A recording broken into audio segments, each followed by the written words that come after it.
Kate Middleton bravely does exact thing Meghan Sussex was dragged for and is praised for supporting her husband. Kate Middleton and Prince William put on an unusually affectionate display at the Royal Charity Polo Cup on the very same day King Charles reunited with Prince Harry, Meghan Sussex, and their children at Highgrove. Interesting timing. For years, the royal rota insisted William and Kate were simply too dignified for public displays of affection.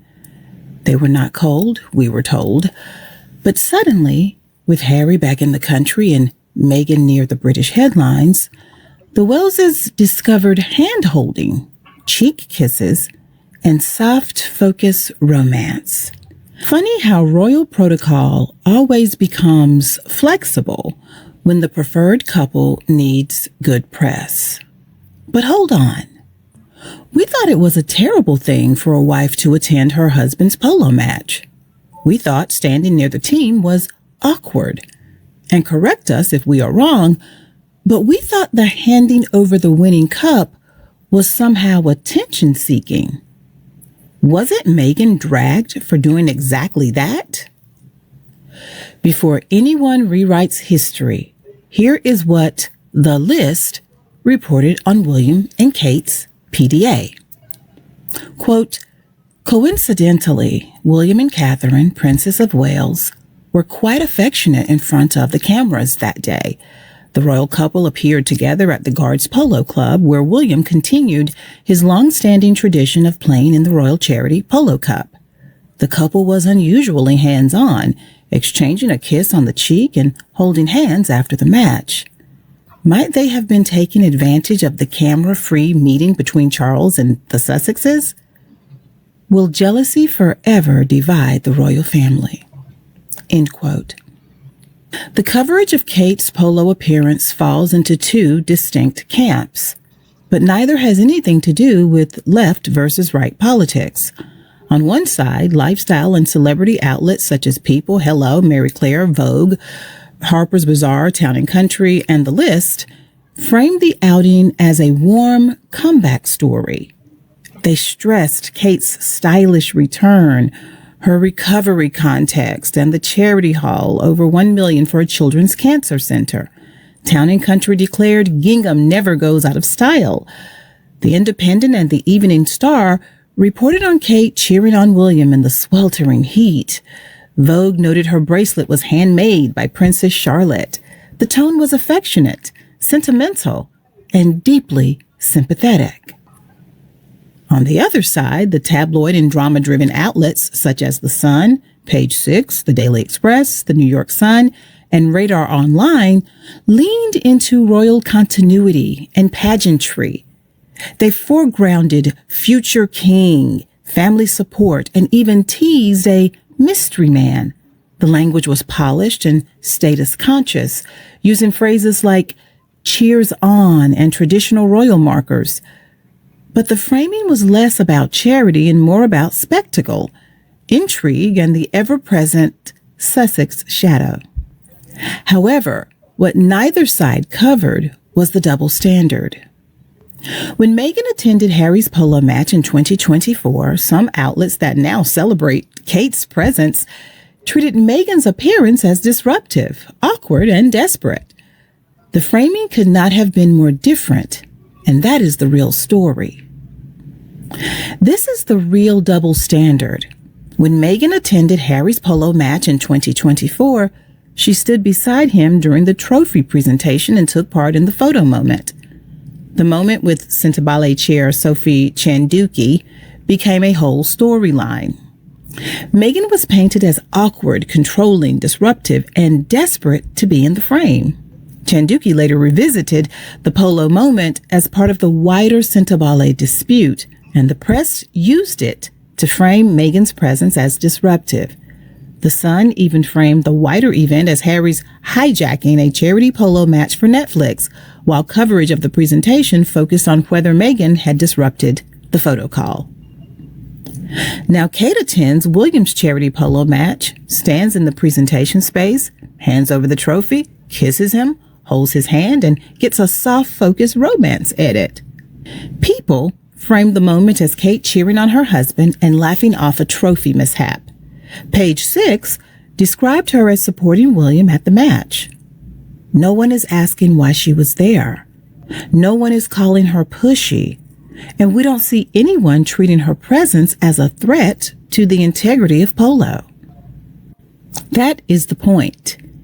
If Kate is allowed to attend her husband's polo match, present the cup, and take part in the trophy moment, then Meghan should have been allowed the same basic grace. She was not gate crashing. She was supporting her husband at a charity event. The outrage was never about polo etiquette. It was about Meghan being visible, centered, and affectionate beside Harry, her husband. So the question is simple. Why is Kate supportive when she does it, but Meghan is disruptive when she does the same thing? Final thoughts. A wife attending her husband's polo match should not be scandalous. It should not require a moral panic, a royal protocol lecture, or a national investigation into whether she stood too close to a trophy. But when Meghan is involved, critical thinking leaves the building. Suddenly, a woman supporting her husband becomes cringeworthy, disruptive, and attention-seeking. Even Meghan attending Harry's polo match with friends like Serena Williams was treated by parts of the media and their useful idiots as some great breach of behavior. What exactly did they want her to do? Stand alone and friendless on the sidelines until Harry finished playing? Remain silent, decorative, and grateful to be allowed near the field? And that raises another question. Was Kate's job at William's polo match simply to stand there, smile, and wait for the approved photo moment? In the Getty images we receive, Kate appeared mostly in the expected supporting wife role, watching, smiling, presenting the trophy, and posing for the approved photo moment. Who knows?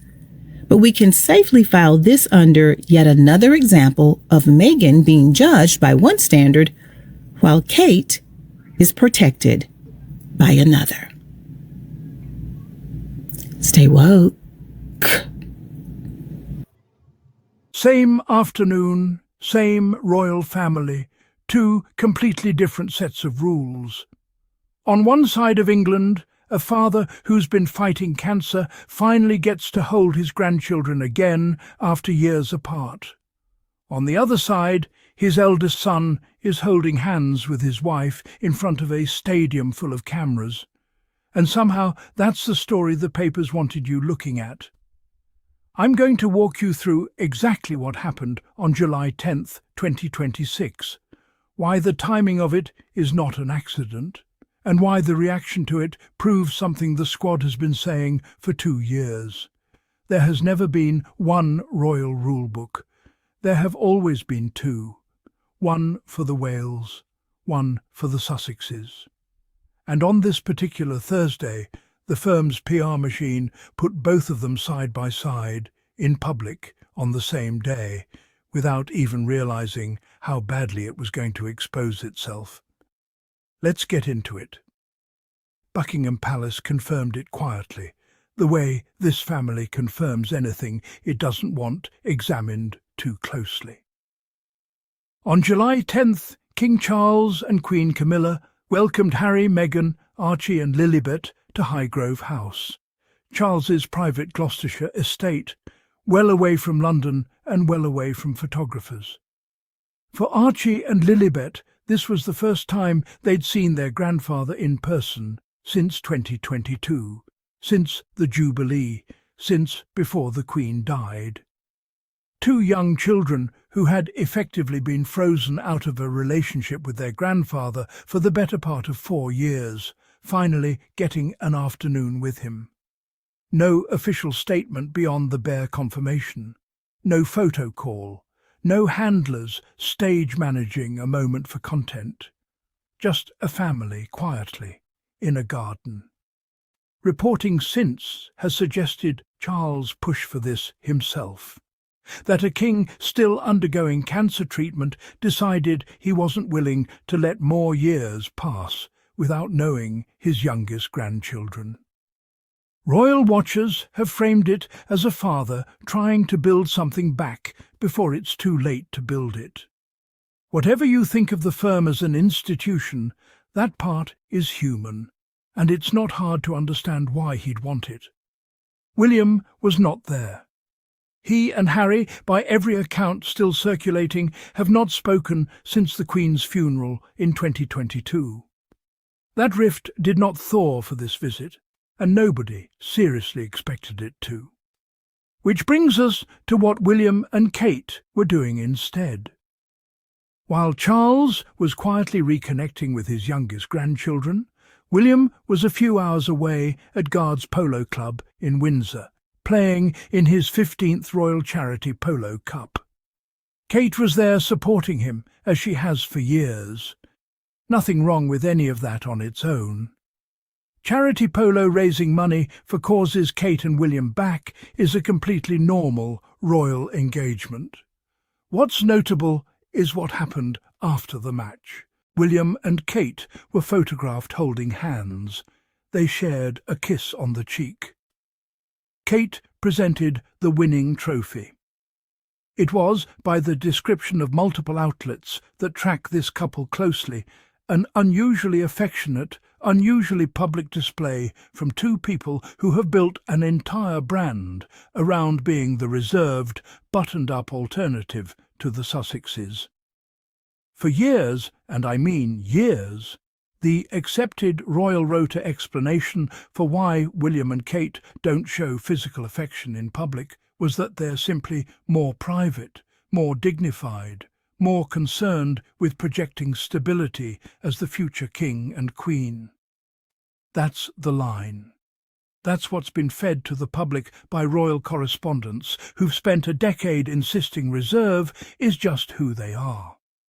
And then, on the exact day the family's most carefully hidden, most camera-shy reunion in years is happening down the road, the Wales rediscover PDA in front of every lens at a stadium. You don't have to believe in coordinated conspiracies to notice that the timing is convenient. A royal etiquette line quoted afterward said senior royals would likely not be told how to interact and would be trusted to use their better judgment about when PDA is appropriate. Maybe. But their better judgment has apparently never once resulted in a headline-grabbing kiss on any other Thursday in the last several years. It happened to arrive on the one day the palace needed a counter-headline. That's either an extraordinary coincidence, or it's exactly what it looks like. A very old trick, dressed up as spontaneity. Here's where it gets genuinely instructive, because you can watch the British press sort itself into lanes in real time. The lifestyle outlets, the People's, the Hello's, the glossy end of the market, ran this as a tender comeback story. Kate's outfit, Kate's recovery. The money raised for the children's cancer charities tied to the event. A bracelet made by Princess Charlotte. Warm, protective, almost maternal coverage of a woman who, less than 2 years ago, was going through chemotherapy largely out of public view. The tabloid lane went a different direction, but landed in the same place. Future king framing, family unity narratives, speculation dressed up as insight. Different audience, different tone, same underlying job. Make this the story of the day. And notice what neither lane did. Not one major outlet stopped to ask why a wife standing next to her husband, holding his hand, presenting him a trophy, was treated as an unremarkable, even heartwarming thing to do. Because 18 months earlier, when a different wife did almost exactly the same thing, it was treated as a full-blown scandal. And I think a lot of the squad remembers this one, but let's actually walk back through it properly, because the way it's been rewritten in hindsight is not the way it actually played out. April 2024. Harry is playing in the Royal Salute Polo Challenge in Florida, raising money for Sentebale, the charity he co-founded to support young people in Lesotho and Botswana. Meghan attends to support him. She brings a friend, Serena Williams. At the trophy presentation, cameras capture a moment where Meghan, standing beside Harry, gestures for Sentebale's then chair, Dr. Sophie Chandauka, to shift position on stage so the group could fit for the photo. Chandauka moves, everyone poses. That's the entire incident in full. That clip went viral, and not because it showed anything scandalous, because a producer, a chairwoman with her own separate grievances against the charity's leadership, later decided to weaponize it. Nearly a year afterward, amid an unrelated governance dispute between Chandauka and Harry over Sentebale's finances and management, she went to the press and reframed that ordinary photo moment shuffle as evidence that Meghan had disrupted the event, that the whole thing had been gate-crashed, that Meghan's presence caused chaos on stage. The British tabloid press ran with it enthusiastically. Outlets accused Harry of hijacking a charity event for content. Meghan's short exchange with Chandauka, genuinely seconds of footage, a woman being asked to move a few feet to her left for a photograph, became excruciating, awkward, damning. Full articles were built around whether Meghan should have been allowed to attend her own husband's charity polo match at all. Read that back. A wife attending her husband's charity event, standing beside him, taking part in the group photo, treated by large parts of the British press as a disruption worth investigating. Compare that point for point to what just happened with Kate. Same sport, same basic role. Spouse supporting husband at a polo match, present for the trophy moment. The difference is entirely in how each woman was allowed to occupy that space. Kate got soft focus warmth. Meghan got a governance-adjacent character assassination dressed up as etiquette commentary, over a photo where nothing happened beyond people repositioning for a picture.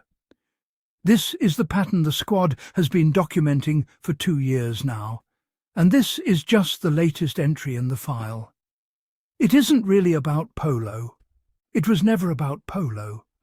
It's about which royal women are allowed to simply exist in public without their every gesture being assigned a sinister motive. Kate, holding William's hand, didn't get dissected for hidden meaning.